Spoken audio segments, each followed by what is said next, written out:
Oke. Hari ini kita akan belajar tentang konsep dan klasifikasi jaringan komputer bagian kedua, ya.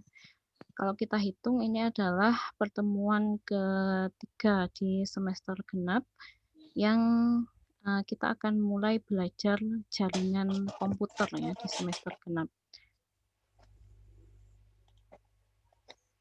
Oke. Nah, ini adalah peta konsep dari materi yang kemarin sudah kita pelajari dan yang hari ini akan kita pelajari, ya. Konsep dan klasifikasi jaringan komputer, ini materi besarnya. Kemudian ada transmisi data, ya. Kemudian klasifikasi jaringan. Ini ada 2 materi besar sebenarnya. Yang kemarin kita sudah pelajari adalah simplex, half duplex, full duplex, kemudian serial, paralel, kemudian hari ini kita akan belajar tentang teknik transmisi data baseband dan broadband, ya. Kemudian untuk klasifikasi jaringan, minggu lalu kita sudah belajar tentang klasifikasi jaringan berdasarkan area geografis, ya. Ada PAN, LAN, MAN, WAN. Kemudian hari ini kita akan belajar tentang klasifikasi jaringan berdasarkan fungsi atau peran setiap perangkat jaringannya, ya. Ada 2, yaitu peer-to-peer dan client server. Nah, hari ini kita akan belajar itu. Lanjut. Nah, kita lihat terlebih dahulu sambil kita review minggu lalu ya. Metode transmisi data ada beberapa cara ya, ada beberapa metode transmisi data atau pengiriman data pada jaringan. Yang pertama ada simplex, half duplex, full duplex, kemudian ada serial dan paralel. Nah, coba kita cek satu-satu ya. Kemarin simplex itu apa? Pengiriman data yang seperti apa? Bentar.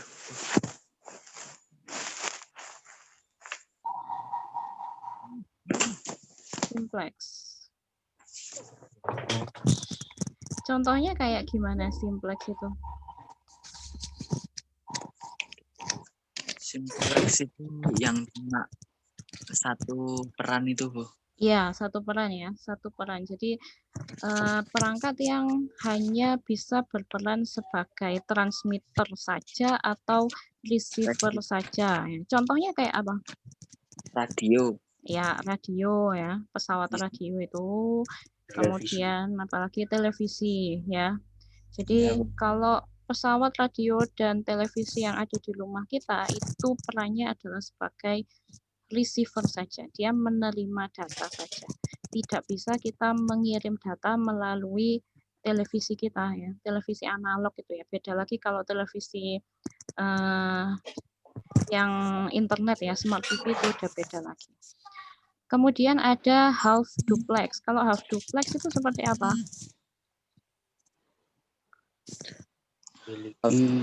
Dua arah. Iya, dua arah bergantian. tapi bergantian. Contohnya? Iya. Radiogram. Iya, radiogram, kemudian HT ya. Jadi seperti radiogram atau HT itu komunikasi bisa dilakukan dua arah ya. Jadi perangkat itu bisa digunakan sebagai transmitter, pengirim data, sekaligus penerima data, tapi tidak bisa bersamaan, harus bergantian. Seperti ketika kita berbicara menggunakan HT ya. Jadi ketika kita berbicara tombolnya ditekan ya, maka HT itu akan berfungsi sebagai transmitter atau pengirim data. Sementara kalau kita mau mendengarkan orang lain berbicara melalui HT, tombolnya dilepas ya, maka HT itu akan berperan sebagai receiver atau penerima data. Kemudian ada lagi full duplex ya.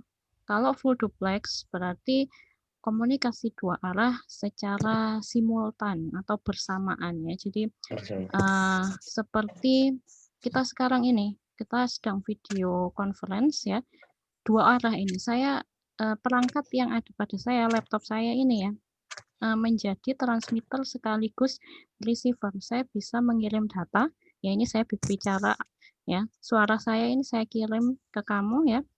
Sekaligus kalau kamu mau menjawab, suaramu itu akan terkirim kepada perangkat saya ya. Tidak ada jeda. Bukan jeda ya, tidak ada apa ya, harus bergantian ya, bisa langsung sekaligus. Kemudian ada metode transmisi data serial dan paralel. Kalau serial ini data dikirimkan bergantian ya. Jadi ada satu jalur transmisi, ada satu jalur, ada jalan datanya cuma satu ya. Kemudian mengirim datanya harus bergantian ya, satu per satu. Bayangkan di jalan raya, jalannya sempit ya, mobilnya yang jalan hanya bisa satu mobil aja. Kalau ada 10 mobil ya harus antri satu per satu ya. Kemudian ada paralel. Kalau paralel ini bisa bersamaan ya. Jadi ada banyak jalur data ya. Nah, data ini bisa dikirimkan bersamaan. Ada misalnya ada 8 bit data. Maka ke 8 bit data itu bisa dikirimkan secara bersamaan. Nah, kemudian yang hari ini kita bahas adalah metode transmisi data baseband dan broadband. Ini ada sedikit dijelaskan di awal ya. Baseband adalah menggunakan sinyal digital ya. Jadi mengirim data menggunakan sinyal digital. Sementara kalau broadband menggunakan sinyal analog. Nah, minggu lalu kita juga sudah belajar tentang sinyal digital dan sinyal analog. Nah, itu sangat penting untuk pemahaman hari ini ya, baseband dan broadband. Oke, lanjut. Nah, kita lihat dulu yang baseband ya. Baseband. Baseband ini adalah teknik pengiriman data yang langsung mengirimkan data dalam bentuk sinyal digital. Nah, jadi perlu diingat bahwasanya sinyal yang dihasilkan oleh perangkat komputer ya, baik itu laptop, komputer atau PC ya, kemudian smartphone, HP itu adalah dalam bentuk sinyal digital. Ya, sinyal digital itu wujudnya ya hanya 1010 itu ya, biner itu ya. Nah, jadi kalau menggunakan baseband ini datanya langsung dikirim ya, ini ada kata kuncinya langsung.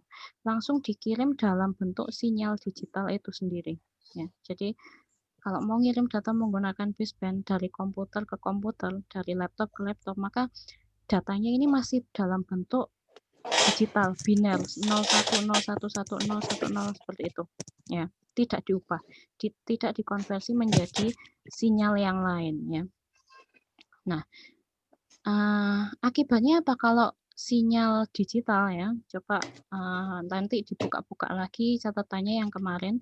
Kalau sinyal digital itu jarak jangkauannya, jarak pengirimannya itu pendek ya, hanya jarak pendek aja ya. Berapa sih Bu? Kira-kira paling ya 500 meter itu maksimal ya. Maksimal cuma 500 meter. Ada satu komputer A mau ngirim ke komputer B menggunakan sinyal digital baseband ya, maka maksimal jaraknya hanyalah 500 meter. Kalau lebih dari itu perlu perangkat lain yang lebih kompleks ya. Kalau mau bisa sih, cuman nah untuk jarak yang lebih jauh harus menggunakan penguat sinyal. Penguat sinyal untuk baseband ini sinyal digital ini namanya adalah repeater atau penguat sinyal, repeater ya untuk baseband. Kalau nggak pakai repeater ya tidak akan bisa, sinyalnya tidak akan kuat jarak jauh ya.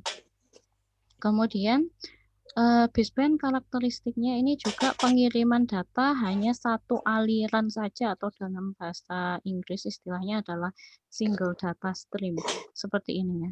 Jadi bayangkan dalam satu kabel ya, dalam satu kabel itu hanya bisa dilewati satu aliran data saja. Ya. Satu aliran data saja. Kalau ngirim, ya udah ngirim aja. Bukan ngirim aja ya, maksudnya cuman satu data aja, satu transmisi. Ngirim file A, ya sudah file A itu dulu sampai nyampe. Terus mau dibalas, ya tunggu dulu. Ya. Sampai jalurnya ini kosong, terus gantian, seperti itu ya. Kemudian biasanya baseband ini digunakan pada jaringan LAN, Local Area Network, seperti ini ya, seperti di gambar ini. Ini adalah salah satu topologi untuk jaringan lokal, ya, LAN. Nah ini di LAN ini pasti menggunakan sinyal digital pengirimannya, baseband. Ya. Keuntungannya apa sih menggunakan baseband? Ya. Yang pertama adalah menghemat biaya karena tidak membutuhkan modem. Ya. Modem itu fungsinya adalah untuk mengkonversi sinyal ya, dari digital ke analog. Tapi karena baseband ini sinyalnya digital, komputer menghasilkan sinyal digital dan yang dikirim adalah sinyal digital juga, maka tidak membutuhkan modem. Ya, nggak perlu modem. Sehingga biayanya murah. Ya, karena modem ini mahal ya memang ya. Kalau pasang jaringan internet misalnya ya, yang mahal itu adalah di modemnya. Ya. Kemudian pemasangan jaringan lebih mudah ya karena sederhana. Sederhana, sangat sederhana. Cuman butuh kabel, kemudian butuh ini namanya konsentrator ya, bisa hub, bisa switch, sudah selesai itu aja. Kemudian kerugiannya apa ya? Kerugiannya adalah jarak pengiriman data yang pendek ya inti. Jadi jaraknya nggak bisa jauh, kabelnya nggak bisa jauh-jauh ya. Kabelnya tidak bisa jauh. Maaf, ini Alfriski, ini kayaknya kamu audionya agak berisik ya. Boleh di mute aja. Baik, Bu. Oke. Ya. Oke, lanjut kita. Sebentar.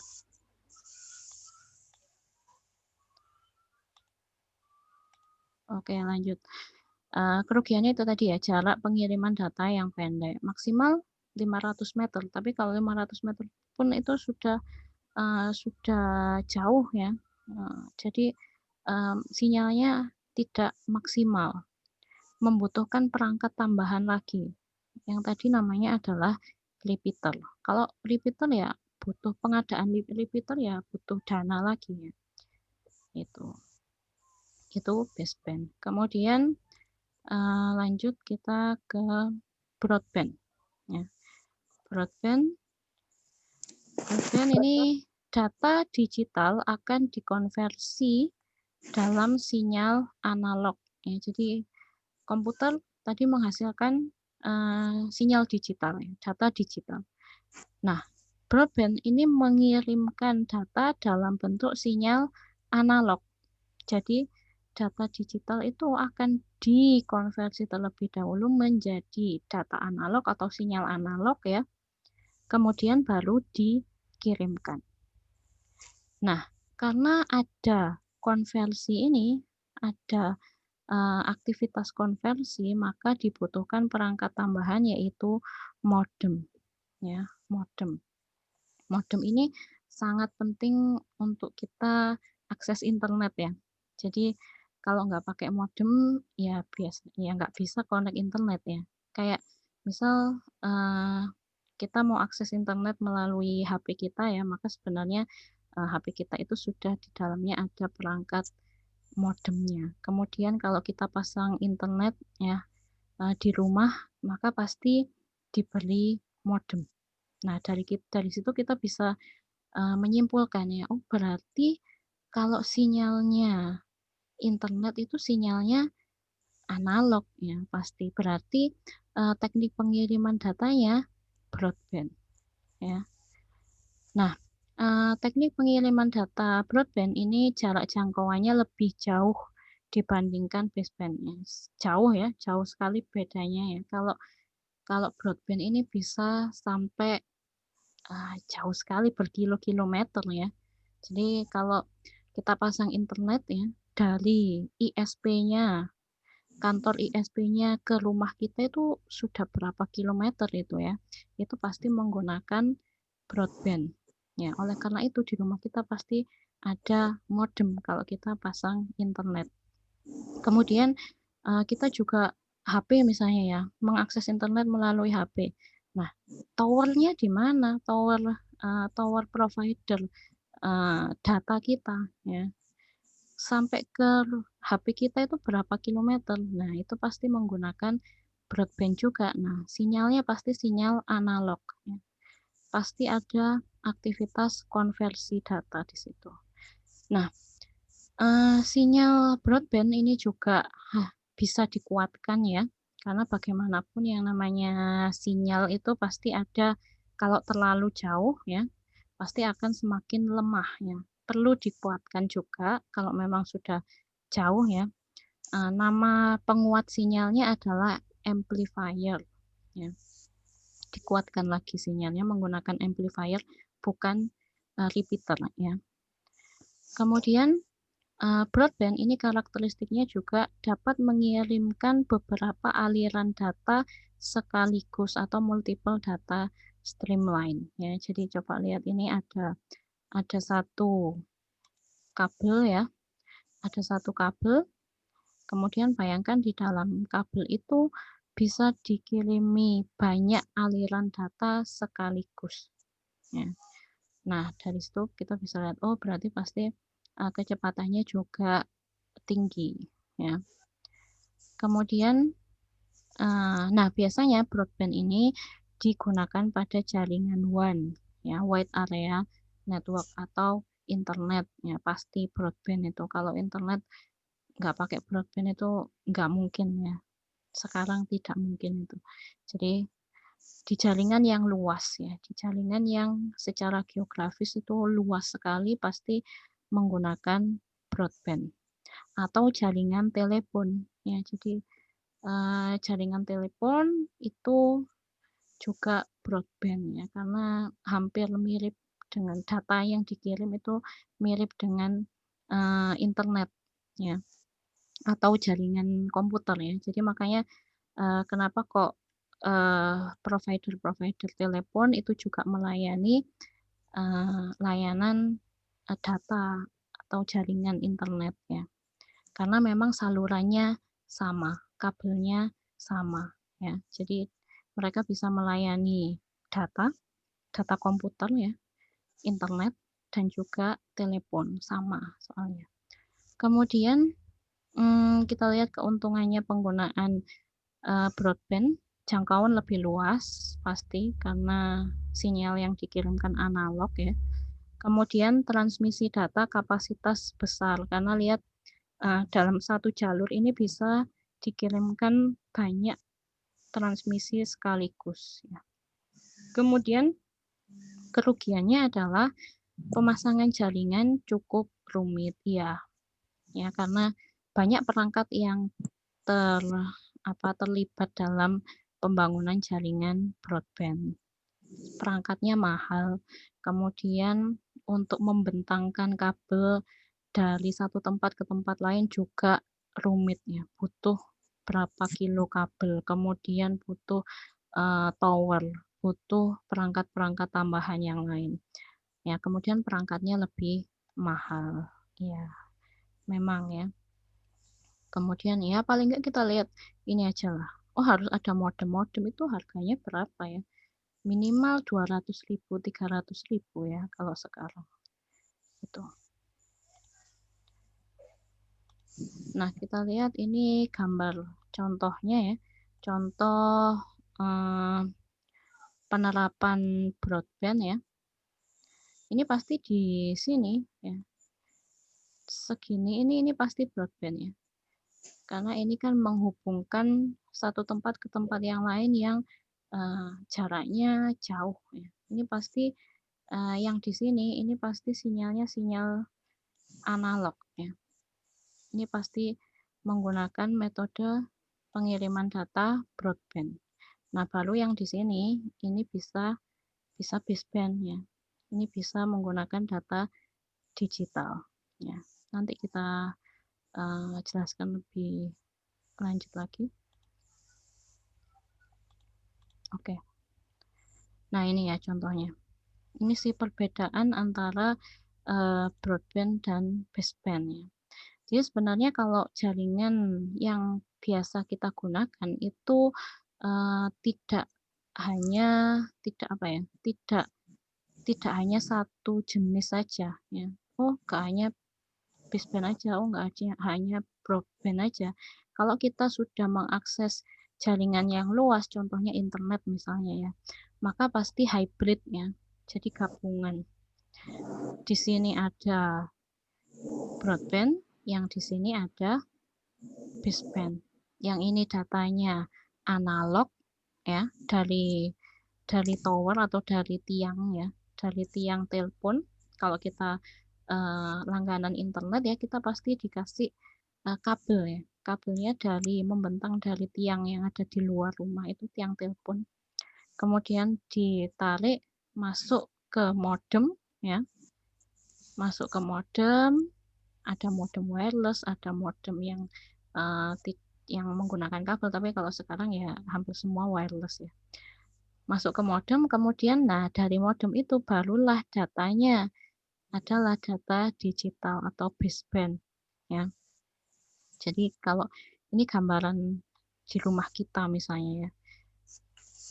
Kemudian perbedaan lagi antara broadband dan baseband ya, ini analogi aja. Analoginya broadband ini adalah kayak jalan raya ya, jalan raya yang luas, yang lebar ya. Multiple vehicles can go simultaneously ya. Semua ada beberapa kendaraan yang bisa jalan beriringan bersamaan ya. Jadi karena jalurnya lebar, ada banyak mobil atau sepeda motor yang bisa lewat secara bersamaan. Nah, kalau baseband ya, baseband ini analoginya adalah seperti rel kereta api ya. Rel kereta api itu berarti dalam satu waktu hanya bisa dilewati oleh satu kendaraan saja, satu kereta api aja ya. Nggak bisa dua ya. Ya kalau dua ya tabrakan ya. Nah, ini analoginya broadband dan baseband. Gitu. Oke, lanjut. Selanjutnya adalah model jaringan ya. Jadi untuk metode pengiriman data sudah selesai. Selanjutnya adalah klasifikasi sebenarnya. Ini klasifikasi jaringan berdasarkan model layanannya ya. Jadi ini masuk ke model klasifikasi jaringan ya. Masuk klasifikasi jaringan berdasarkan layanan sebenarnya ya. Ada dua model jaringan, layanan jaringan yang menjelaskan bagaimana sebuah jaringan dibangun, yaitu ada peer-to-peer dan ada client server atau server based ya. Kita lihat satu persatu apa bedanya. Nah, kita lihat untuk yang jaringan peer-to-peer terlebih dahulu ya. Definisi jaringan peer-to-peer ya, dalam jaringan ini seluruh komputer berkedudukan setara ya. Semua komputer dapat berfungsi sebagai peminta layanan atau istilahnya adalah klien dan penyedia layanan atau kita sebut dengan server ya pada saat yang sama ya. Kata kuncinya sebenarnya ini. Dalam jaringan ini seluruh komputer berkedudukan setara ya, setara. Bisa jadi klien, bisa juga jadi server ya. Itu. Kalau kita lihat namanya sebenarnya kelihatan ya, jaringan peer to peer. Peer itu artinya teman sebaya ya. Teman sebaya. Kamu dan temanmu satu kelas itu peer namanya. Nah, bahasa Inggrisnya peer ya. Nah, kalau teman sebaya ya pasti setara ya, tidak ada yang dilayani dan tidak ada yang melayani ya. Kadang-kadang ya kita bantu teman kita, kadang-kadang kita yang dibantu. Nah, seperti itu. Kalau jaringan peer-to-peer juga seperti itu, tidak ada yang berkedudukan khusus, semuanya setara. Kadang komputer itu menjadi klien atau peminta layanan, kadang juga komputer itu bisa menjadi server atau penyedia layanan pada saat yang sama. Yes, gantian lah ya. Bisa jadi klien, bisa jadi server. Kemudian setiap user bertanggung jawab sendiri atas resource yang dimiliki ya, karena tidak ada komputer khusus yang menjadi server ya, maka semua kebutuhan, semua data, semua hardware itu akan di apa dikelola oleh user yang memiliki komputer itu ya. Itu adalah jaringan peer to peer. Selanjutnya ini adalah contoh topologi atau gambaran dari jaringan peer to peer ya. Seperti ini. Ada PC 1 2 3 4 5 6 7 ya, dihubungkan menggunakan kabel ya ke dalam satu konsentrator, ini hub atau switch ya, dihubungkan ke sini. Nah, karena di sini tidak ada label yang namanya server ya, maka bisa diasumsikan bahwasanya semua komputer ini kedudukannya setara ya, tidak ada server, tidak ada klien, semuanya bisa memberi data dan bisa meminta data ya. Atau bisa juga kalau cuma 2 ya langsung aja ya seperti ini. Ini juga jaringan peer to peer ya. Oke. Nah, selanjutnya adalah kelebihan dan kekurangan dari jaringan peer to peer. Kelebihannya dulu. Kelebihannya adalah berbagi sumber daya lebih mudah ya. Misalnya di sekolah, di lab misalnya, di lab komputer, pengen ngopi data ya, antar komputer di lab tersebut. Maka yang paling mudah adalah seluruh komputer itu dihubungkan dalam jaringan peer to peer ya, jaringan yang sederhana. Jadi antara satu komputer dengan komputer lain bisa sharing data tanpa membutuhkan perangkat tambahan, nggak perlu pakai flash disk misalnya ya. Jadi bisa di-share datanya. Data di komputer A, komputer 1 bisa dilihat dibuka di komputer 5 misalnya ya, seperti itu. Kemudian implementasinya atau pembuatan jaringan peer to peer itu mudah dan murah ya. Ya, kabelnya harganya paling 1 meter cuman berapa ya kemarin? 5.000 nggak sampai sih. 1.000, 2.000 ya. Tinggal berapa meter aja ya. Nggak mahal ya. Kemudian kalau butuh switch ya murah juga. Pilih aja switch yang murah, pilih hub yang murah ya. Dan juga mudah ya. Mudah ya. Kamu nanti kalau sudah selesai semester 2 ini bisa membuat jaringan peer to peer ya. Kemudian tidak memerlukan software administrasi jaringan yang khusus ya. Jadi nggak perlu software tambahan, tinggal konekkan aja secara fisik pakai kabel, kemudian nanti di settingnya sudah ada di sistem operasi masing-masing ya, baik itu di Windows, Linux ataupun Mac OS ya, sudah bisa langsung di setting IP, share data, selesai, tidak perlu software tambahan ya. Biaya pembangunan lebih murah tadi udah ya. Kemudian kekurangan sekarang. Kekurangan jaringan peer to peer adalah jaringan tidak bisa terlalu besar ya. Ya, karena kalau terlalu besar, terlalu banyak komputer yang terhubung pada jaringan peer to peer, itu nanti akan mempengaruhi kinerja jaringannya. Jaringannya jadi lemot ya. Mau sharing data jadi lama ya. Kemudian keamanan setiap komputer tergantung pada sistem operasi dan aplikasi masing-masing ya. Karena tidak ada server ya, tidak ada komputer yang terpusat, maka keamanan data dari virus, misalnya dari malware, ya, itu akan tergantung pada komputer masing-masing. Ya. Ada virus misalnya, ancaman virus. Di komputernya ada antivirus apa enggak? Ya, kalau enggak ada antivirus ya bisa aja masuk. Ya, seperti itu. Kemudian semakin banyak mesin yang dipakai, hal itu akan mempengaruhi kinerja komputer. Nah, ini sama dengan ini ya. Tidak bisa terlalu besar.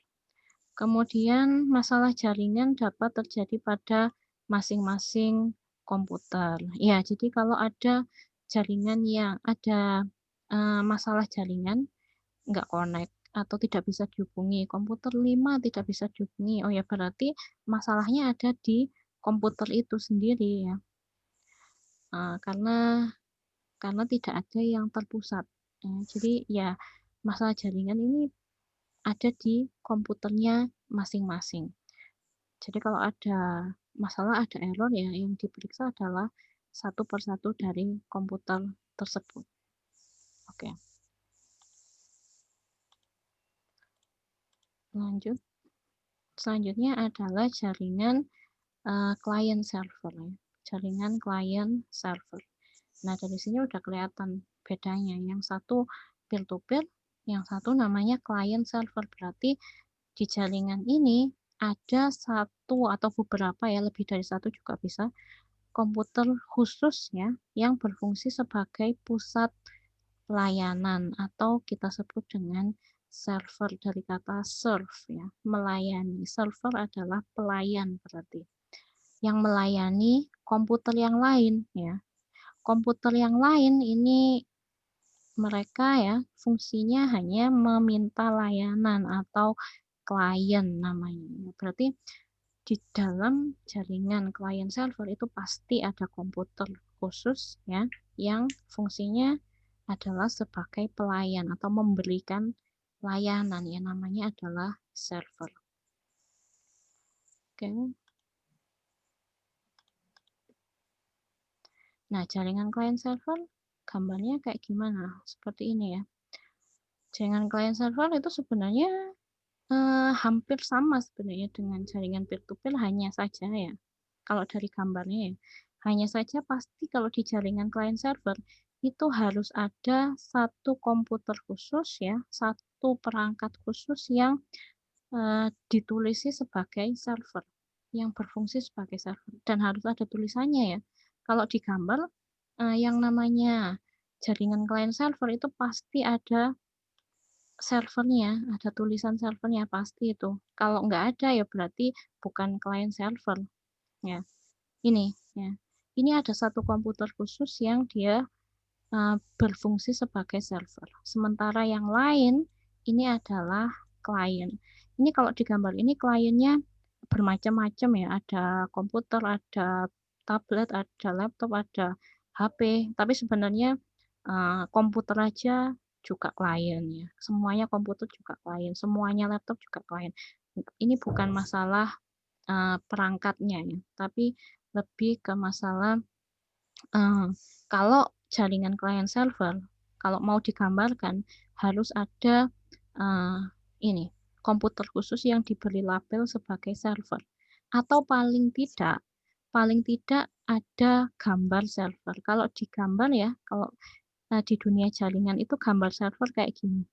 Ya, gambar server itu biasanya cuman gambar CPU-nya aja, casing CPU-nya aja ini. Ya, ini biasanya sudah dianggap sebagai server. Kalau mau lebih jelas lagi, di bawahnya harus diberi label server biar jelas. Ya, itu. Lanjut. Komponen dari jaringan client server tentu saja ada client dan ada server. Nah, kita lihat klien terlebih dahulu ya. Klien ini bergantung kepada server ya. Untuk kebutuhan apa ya, tergantung. Klien ini mau meminta layanan apa ya. Ketika kita misalnya internetan browsing atau nonton video dan lain sebagainya, perangkat kita itu adalah klien. Nah, kita mau minta apa? Minta layanan apa dari server ya? Bermacam-macam ya. Kalau kita internetan itu kita ngapain aja sih? Oh, misalnya YouTube-an, nonton YouTube. Ya berarti kita meminta file video. Ya, kita minta file video. Atau kita mau ngirim email. Kita mengirim email berarti laptop kita sebagai klien email ya, klien aplikasi email ya. Kita mau download misalnya download lagu ya, berarti kita meminta file lagu MP3 misalnya MP3, MP4 ya, kita minta itu klien. Intinya klien ini bergantung pada server terhadap layanan-layanan jaringan, yang mana layanan jaringannya bermacam-macam, tidak hanya file, tidak hanya device bisa juga ya, jadi hardware misalnya komputer kita itu tidak ada, tapi ini jarang komputer kita nggak ada prosesornya misalnya, bukan komputer ya, cuman monitor sama keyboard aja, terus sama untuk jaringan, sama kartu jaringan. Nah nanti misalnya prosesor, RAM dan lain sebagainya bergantung pada server, bisa juga. Atau printer ya, jadi misalnya komputer kita nggak ada printernya, kita nggak punya printer, terus terhubung dengan printer server ya. Terus kita bisa ngeprint melalui printer yang ada di server, ya seperti itu. Atau pemrosesan ya. Pemrosesan ini bisa macam-macam ya. Pemrosesan misalnya kita mau menghitung sesuatu ya. Aplikasi yang harus ada pemrosesan ya. Dan aplikasinya ada di server, di laptop kita atau di komputer kita, komputer klien tidak ada aplikasi tersebut. Nah, itu juga bisa. Ya, jadi intinya klien itu bergantung pada server terhadap layanan jaringannya. Layanan jaringannya apa aja? Sangat bermacam-macam. Ya. Oke, lanjut kita. Kemudian server ya, server ini adalah komputer atau mesin yang bertugas untuk mengelola resource atau sumber daya pada jaringan. Apa saja sumber datanya juga sangat bermacam-macam ya. Bisa jadi data. Namanya kalau server yang melayani data namanya database server. Kemudian kalau melayani pencetakan ya seperti yang saya singgung tadi, printer ya, namanya print server. Kemudian kalau melayani tampilan web, ketika kita browsing misalnya ya, terus kan kita meminta halaman web, maka yang melayani adalah web server namanya. Kemudian kalau aplikasi ya, namanya application server. Kalau kita ngirim email ya, maka namanya adalah mail server. Ya, kemudian kalau kita streaming ya, namanya streaming server ya, yang melayani permintaan kita ya. Jadi layanannya sangat bermacam-macam. Kemudian ini contoh ya, contoh web server misalnya ya, atau komputer atau mesin server yang bertanggung jawab terhadap web, halaman web. Kalau kita browsing ya, pasti kita akan mengakses namanya web server. Ya.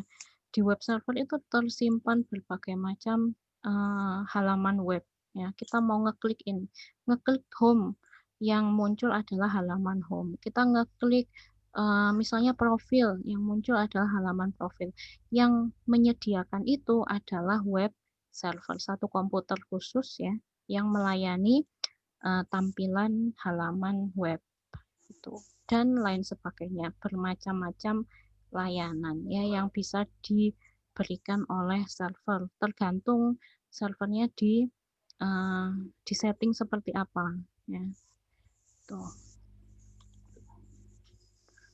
Kemudian perbedaan utama ya, perbedaan utama jaringan peer-to-peer dan client server. Kalau jaringan peer-to-peer ya, ini hubungannya adalah symmetric relationship ya, seperti tadi hubungannya simetris ya. Kalau hubungan simetris ini semua komputer dapat mengirim dan menerima data dengan kedudukan yang setara ya. Kemudian kalau client server ini asimetrik ya, many to one relationship antara klien dan server. Klien selalu meminta layanan dari server, sementara server ini menunggu secara pasif request atau permintaan dari klien. Ya, many to one itu gimana?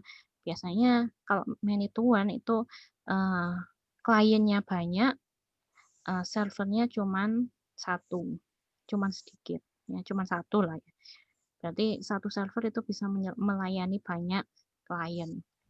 Kemudian klien ini dia fungsinya hanya meminta layanan, ya, meminta layanan saja. Tidak mungkin dia membeli layanannya, nggak bisa. Ya. Sementara server ini menunggu secara pasif request dari klien. Ya. Jadi server itu sebenarnya kalau tidak ada request, tidak ada permintaan dari klien, maka dia akan diam aja ya, dia pasif. Ya.